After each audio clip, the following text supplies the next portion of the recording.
എല്ലാ പ്രിയ വിദ്യാർത്ഥികൾക്കും പുതിയൊരു വീഡിയോയിലേക്ക് സ്വാഗതം.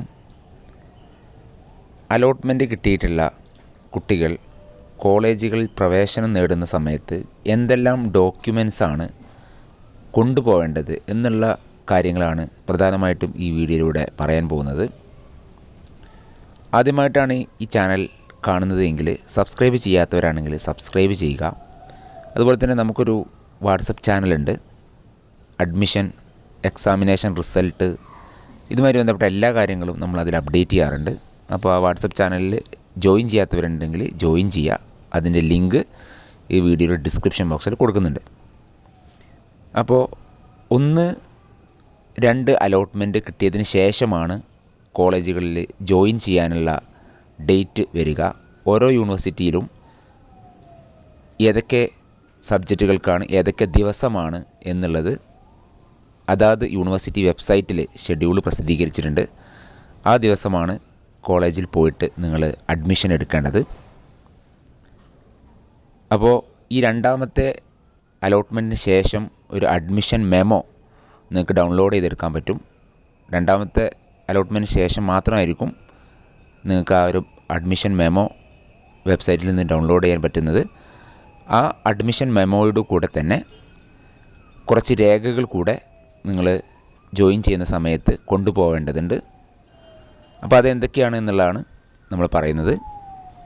ആദ്യമായിട്ട് ഓൺലൈൻ അപേക്ഷയുടെ പ്രിൻ്റ് ഔട്ടാണ്. നിങ്ങൾ ഓൺലൈൻ അപേക്ഷിച്ച സമയത്ത് ഒരു പ്രിൻ്റ് ഔട്ട് നിങ്ങൾക്ക് കിട്ടും. അത് നിങ്ങൾ കൂടെ കരുതണം.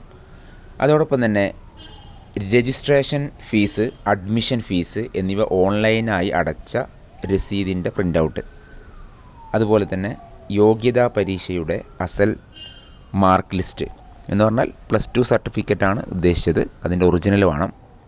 ഇനി ഒറിജിനൽ കിട്ടിയിട്ടില്ല എന്നുണ്ടെങ്കിൽ അതിൻ്റെ മാർക്ക് ലിസ്റ്റിൻ്റെ കോപ്പി ആയാലും വെബ്സൈറ്റിൽ നിന്ന് എടുത്ത കോപ്പി ആയാലും മതി.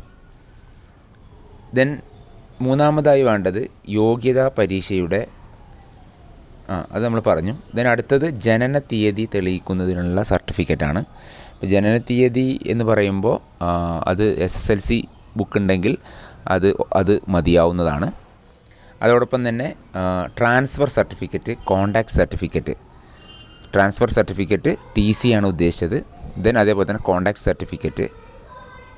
ദെൻ അസൽ community or caste certificate. Caste certificate SC/ST സ്റ്റുഡൻസിൻ്റെ കേസിലാണ് കാസ്റ്റ് സർട്ടിഫിക്കറ്റ് വേണ്ടത്. അതേപോലെ തന്നെ EWS വിഭാഗത്തിലാണ് എന്ന് തെളിയിക്കുന്നതിനുള്ള സർട്ടിഫിക്കറ്റ്. ഇപ്പോൾ EWS വിഭാഗത്തിലാണ് അഡ്മിഷൻ എടുക്കുന്നതെന്നുണ്ടെങ്കിൽ അത് തെളിയിക്കുന്ന സർട്ടിഫിക്കറ്റ് നിർബന്ധമായിട്ടും ഉണ്ടാവണം. അതുപോലെ തന്നെ അസൽ നോൺ ക്രിമിലെയർ സർട്ടിഫിക്കറ്റ്. SC/BC വിഭാഗങ്ങൾക്ക് നോൺ ക്രിമിലെയർ സർട്ടിഫിക്കറ്റ് കൊണ്ടുപോകേണ്ടതുണ്ട്. ഗ്രേസ് മാർക്ക് ലഭിക്കുന്നതിനാവശ്യമായ അസൽ സർട്ടിഫിക്കറ്റ്, എന്തെങ്കിലും NCC, NSS അത്തരം ഗ്രേസ് മാർക്ക് ഉണ്ടെങ്കിൽ അതിൻ്റെ രേഖകൾ വേണം. അതുപോലെ തന്നെ HSC, VHSC, THSC, CBSE, NIOS, Kerala +2 തത്തുല്യ പരീക്ഷ എന്നിവ ഒഴികെ മറ്റ് ബോർഡുകളിൽ നിന്നും യോഗ്യതാ പരീക്ഷ പാസ്സായവർ കണ്ണൂർ സർവകലാശാലയുടെ റെക്കഗ്നിഷൻ സർട്ടിഫിക്കറ്റ് ഹാജരാക്കേണ്ടതുണ്ട്. അതുപോലെ തന്നെ നേറ്റിവിറ്റി തെളിയിക്കുന്നതിനാവശ്യമായിട്ടുള്ള എന്തെങ്കിലും രേഖയാണ്. നേറ്റിവിറ്റി അത് SSLC സർട്ടിഫിക്കറ്റിൽ തന്നെ അത് ഉണ്ടായിരിക്കും. ഇത് കേരള ഹയർ സെക്കൻഡറി ബോർഡാണെങ്കിൽ അതിലുണ്ടാവും. CBSE ആണെന്നുണ്ടെങ്കിൽ അതിന് വേറെ നിങ്ങളുടെ വില്ലേജിൽ നിന്നും ആ ഒരു നാഷണാലിറ്റി തെളിയിക്കുന്നതിനുള്ള സർട്ടിഫിക്കറ്റ് വാങ്ങേണ്ടി വരും. അതേപോലെ തന്നെ അപേക്ഷയിൽ കൊടുത്തിരിക്കുന്ന മറ്റ് ആനുകൂല്യങ്ങൾ എന്തെങ്കിലും ഉണ്ടെങ്കിൽ അത് തെളിയിക്കുന്ന സ്പോർട്സോ ആർട്സോ ഉണ്ടെങ്കിൽ അതിൻ്റെ രേഖകൾ ഹാജരാക്കണം.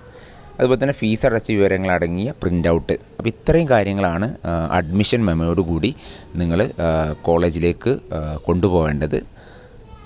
ഓക്കെ, അപ്പം ഇത്രയും കാര്യങ്ങളാണ് ഈ ഒരു വീഡിയോയിൽ നിങ്ങളുമായിട്ട് ഷെയർ ചെയ്യാനുള്ളത്. കൂടുതൽ വിവരങ്ങൾ അടുത്ത വീഡിയോയിൽ നിങ്ങളുമായിട്ട് ഷെയർ ചെയ്യുന്നതായിരിക്കും. Thank you.